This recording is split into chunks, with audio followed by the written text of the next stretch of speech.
Dun dun. Dun dun. Dun dun. Dun dun dun dun dun dun dun dun dun. Okay, this is not Jaws. This is a review of Overbite. He's part of the Big Bad Toy Store exclusive Decepticon Piranacon set. He's one of the Seacons here. I'm just trying to spin him around. Now, if you own the original figure from the 80s, you'll notice that the color scheme on this one is a bit different. The primary colors on here are this turquoise and pink color. I don't happen to have the original toy here with me, but what I do have here is the packaging for the Piranacon set. So here's a full picture of Piranacon. And if you look over here for the left arm, they're using Overbite as the left arm there. And you notice that he has turquoise, purple, as well as pink. Whereas the actual figure itself here in the set does not have any of that purple. They decided to replace it for whatever. I have no idea why. So let me go ahead and move that box back out of the way and bring Overbite back into view here. So in this mode, and I want to get this right here because in my last review of the Piranacon figures, or Seacon figures, I reviewed Nautilator here, who I said was a crab, and then I got a bunch of shit in my YouTube comments saying, no, he's not a crab, he is a lobster. Okay. Well, this is some form of a shark with hands and feet. I'm pretty sure that this is a made-up type of animal here, or fish, as his claw comes off. And I don't think it's I'm too far to go out on a limb to say that this is some form of a shark with hands and feet. It's got a fin up there. It's got a face that looks like a shark. And then, of course, a tail. And then hands and feet. So I'm going to say this is a shark with hands and feet.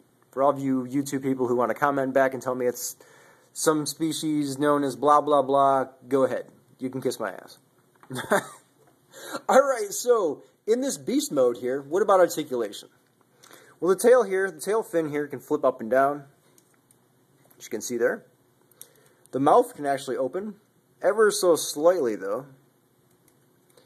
The hands here, or flippers, or whatever you want to call these things, these fin things here, you can rotate them a full 360 degrees.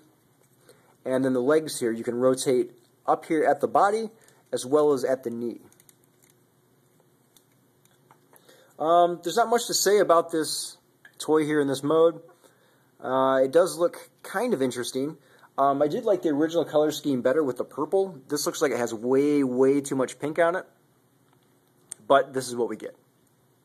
Now before I show you the transformation to robot mode, just like with the rest of the Seacon figures, there is something called an attack mode. So let me go ahead and show you what that looks like.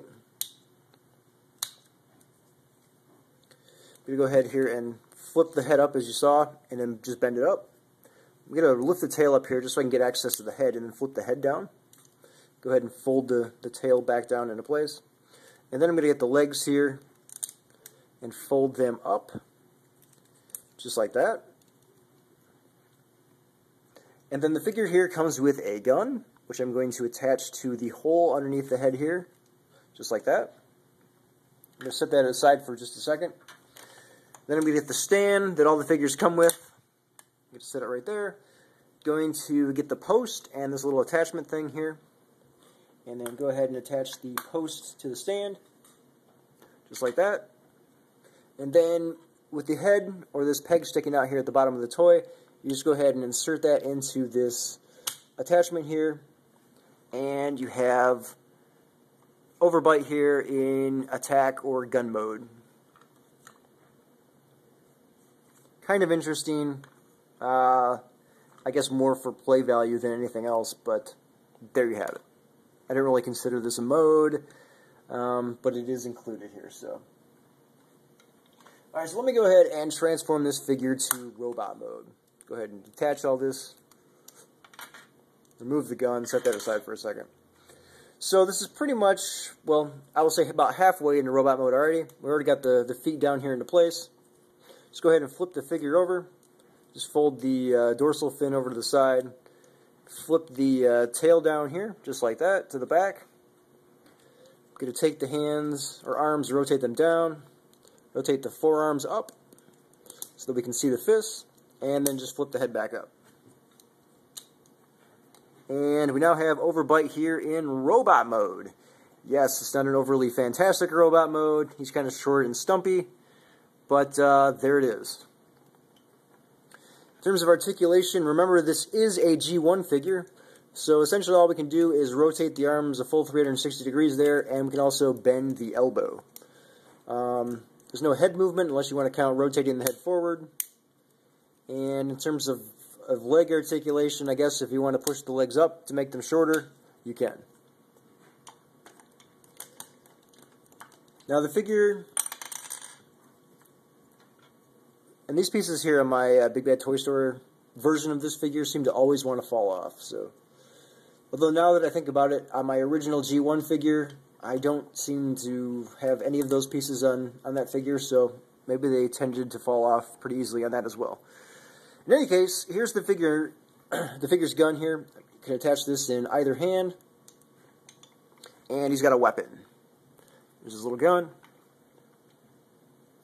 Overall, I like the beast mode, the shark fish thing with hands and feet, whatever you want to call it. I'm not too keen on the color scheme on this. I really wish I had purple because there's way too much pink on this thing. The robot mode for a G1 figure, even for a G1 figure, is pretty bad, and this was a later G1 figure. Again, the only articulation here is in the arms, so there's not much there. And if you look at the feet here, it's just one big block. You can't do anything with it, so yeah, not much here. Again, I bought this set not for the individual figures. I bought it for the Piranha-Con combination, which I will eventually get to here in my reviews. But if you're looking to pick up this set just for the individual figures, this will not be one of the top figures on your list in the set. So until next time, this is Jesse signing off.